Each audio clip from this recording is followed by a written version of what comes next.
Olá, queridos. Hoje eu estive pensando sobre o privilégio maravilhoso que os discípulos tiveram, os discípulos de Jesus, de andar com Jesus, assentar à mesa com Jesus, ouvir os ensinamentos de Jesus, ver os milagres de Jesus. Até me lembrei de algo que li sobre Agostinho, né, um dos pais da igreja.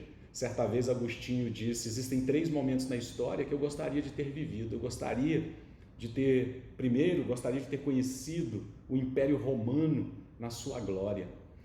Segundo lugar, eu gostaria de ter ouvido a pregação do apóstolo Paulo. Em terceiro, eu gostaria de ter conhecido Jesus pessoalmente. Pois é, esses 12 homens, eles tiveram esse privilégio de conhecer a Jesus. A Bíblia diz em Marcos, capítulo de número 3, que Jesus chamou para si aqueles que ele mesmo quis. Ou seja, esses homens foram escolhidos por Jesus. Pedro, André, Tiago, João, Judas Iscariotes também estava nesse grupo de 12, esses privilegiados, esses abençoados homens escolhidos pelo próprio Senhor. Desses 12, os 2 primeiros que nós temos o registro de sua morte são Judas, que tirou a sua própria vida depois de ter traído o Senhor, e depois Tiago, e está lá em Atos capítulo de número 12, por causa da perseguição contra a igreja, Herodes mandou matar Tiago à espada. Você conhece a história.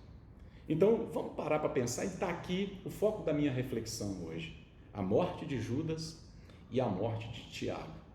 Interessante que depois da morte de Judas, e isso está lá registrado em Atos capítulo de número 1, que Pedro convoca uma reunião e cita um texto do livro dos Salmos dizendo que o lugar de Judas deveria ser ocupado por outro. E você sabe que Matias foi escolhido para isso. A Bíblia diz que Matias foi contado entre os 12, se tornou um dos 12, ou seja, substituiu Judas.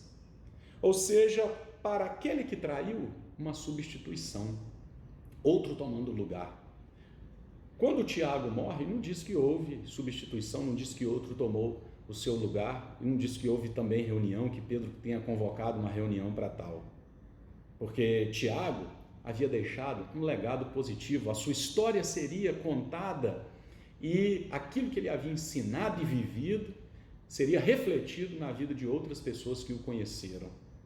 Até existe uma parte no livro de Eusébio, que foi um historiador, que foi discípulo de Policarpo.